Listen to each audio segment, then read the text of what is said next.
Bonjour et bienvenue. Alors, avoir du mal à se lever d'une chaise, sentir que monter les escaliers devient pénible, ou même perdre un peu l'équilibre. Beaucoup de personnes connaissent ça après 60 ans. On se dit facilement, bon, c'est normal, c'est l'âge. Oui, c'est une réaction assez courante. Mais justement, les documents qu'on a étudiés pour aujourd'hui, ils suggèrent une autre piste, une cause un peu cachée, Hmm. la sarcopénie. En gros, c'est une fonte des muscles liée à l'âge, assez silencieuse au début. Une fonte musculaire. Et les chiffres donnent une idée, 1 à 3 de masse musculaire perdue par an après 60 ans, c'est ça? C'est ce que les sources indiquent, oui. Ça peut aller assez vite, mine de rien. D'accord. Donc, notre objectif aujourd'hui, c'est vraiment de décortiquer ce que ces documents nous disent sur trois vitamines en particulier, la D3, la B12 et la B1. Voir quel rôle elles pourraient jouer, selon ces informations, pour aider à maintenir la force musculaire et la mobilité. Comprendre les points clés soulevés. Tout à fait. Et les textes mettent en avant, en gros, trois causes principales qui contribueraient à cette faiblesse progressive. D'abord, des carences en vitamines, parce qu'on absorbe moins bien en vieillissant. Ensuite, une circulation sanguine qui peut ralentir. Et enfin, souvent, une baisse de l'activité physique. Tout ça est lié, en fait. Commençons par la première, la vitamine D3. Les sources la surnomment l'interrupteur musculaire. C'est une image assez forte, non? Qu'est-ce que ça veut dire concrètement? Ça signifie qu'elle est présentée comme vraiment essentielle. Pas seulement pour les os, qu'on sait déjà un peu, ou le système nerveux, mais surtout pour la contraction des muscles. Elle aide aussi à absorber le calcium, qui est lui-même crucial pour la force musculaire. D'accord. Et le problème, après 60 ans, toujours selon ses sources. Les problèmes seraient doubles. D'une part, la peau, elle fabrique moins de vitamine D quand on s'expose au soleil. Et d'autre part, le foie et les reins, ils sont moins efficaces pour la transformer en sa forme vraiment active. Ce qui expliquerait pourquoi les signes de manque, d'après ces infos, ce sont justement la faiblesse musculaire, cette sensation de jambes lourdes ou un équilibre moins stable. Il y a une étude de Birmingham qui est citée, assez frappante, plus 19% de force dans les jambes, en 5 jours seulement, avec 808 de D3. C'est rapide. Oui, c'est un résultat intéressant rapporté. Et une autre étude, de Harvard cette fois, qui ferait un lien entre un faible taux de D3 et un risque plus élevé de chute.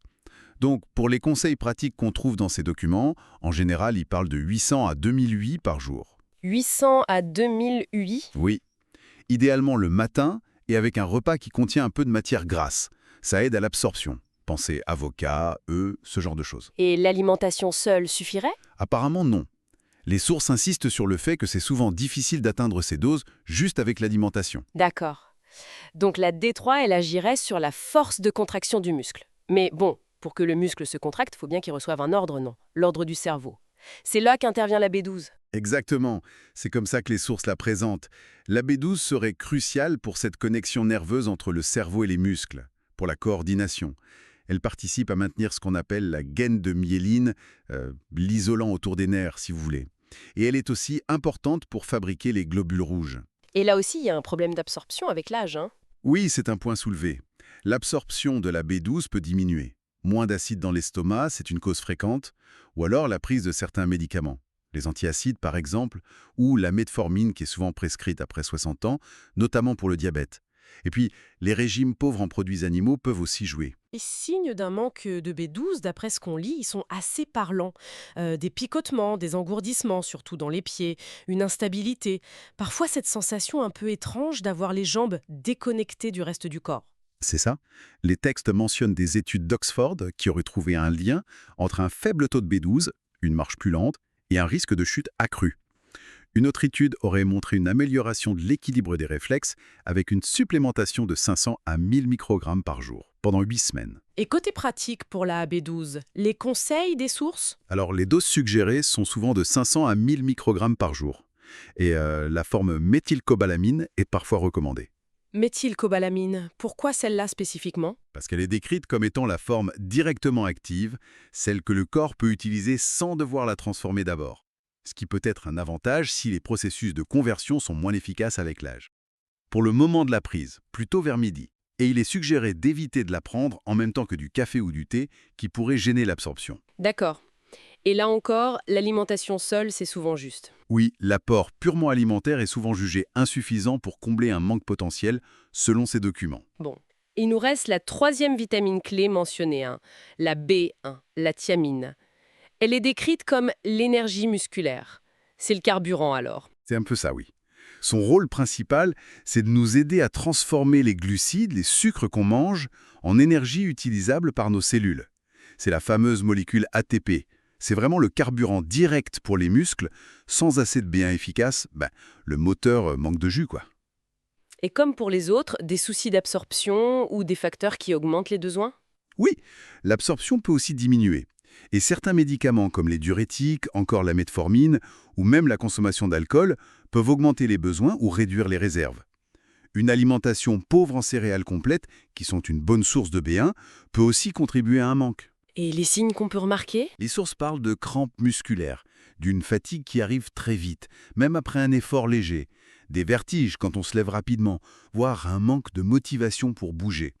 Un chiffre est cité, plus de 30% des plus de 65 ans pourraient avoir un apport insuffisant en B1. C'est pas négligeable. Et une étude suggérerait une meilleure endurance avec 100 mg par jour. D'accord. Donc la recommandation pratique issue des textes, c'est quoi? Si on ressent ce type de faiblesse, les sources suggèrent autour de 50 à 100 mg par jour. Plutôt le matin, avec le petit déjeuner, pour bien lancer la production d'énergie pour la journée. Bon, si on essaie de synthétiser un peu tout ça, l'idée forte qui ressort de ces lectures, c'est qu'il y aurait une possible synergie entre ces trois vitamines, D3, B12, B1. Les sources évoquent même une sorte de routine simple. D3, le matin, au petit déjeuner, et la B12 le midi, au déjeuner. Oui, c'est l'idée d'une approche combinée pour potentiellement améliorer la force, la fluidité des mouvements, l'équilibre. Mais attention, un point de vigilance important est soulevé. Les multivitamines classiques. Elles sont souvent sous-dosées pour ces trois nutriments spécifiques, en tout cas par rapport aux doses mentionnées dans les études citées. D'accord, donc bien vérifier les dosages si on prend déjà un complexe. Et bien sûr, les précautions d'usage. Absolument crucial. Les sources insistent, ne pas décider soi-même de prendre des doses élevées sans un avis médical. C'est vraiment important. Il faut consulter un professionnel de santé, surtout si on a une maladie chronique, comme des problèmes rénaux, avec la D3 par exemple, ou si on prend déjà d'autres médicaments, il peut y avoir des interactions. Et faire contrôler ses niveaux sanguins. Oui, c'est aussi une recommandation trouvée dans les sources.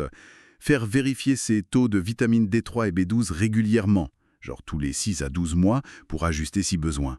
Et être attentif aux signes même discrets d'un éventuel surdosage, par exemple un excès de D3 qui peut perturber le calcium. Donc, le message central qu'on peut retenir de l'analyse de ces informations, c'est que cette perte de force, cette mobilité réduite, ce n'est peut-être pas juste une fatalité de l'âge contre laquelle on ne peut rien. La nutrition, et en particulier ces trois vitamines, selon ces sources, pourrait avoir un rôle vraiment important à jouer. Exactement. Ce n'est pas forcément une fatalité inéluctable. Et ça ouvre une réflexion intéressante pour finir, non?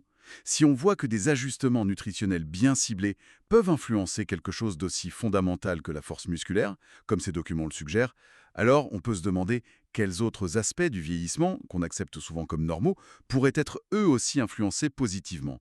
Influencés par une meilleure compréhension et une adaptation plus fine de ce qu'on mange, de nos apports nutritionnels. C'est une excellente question pour conclure. De quoi réfléchir. Merci beaucoup pour cet éclairage, basé sur nos lectures. Merci à vous, c'est un sujet passionnant.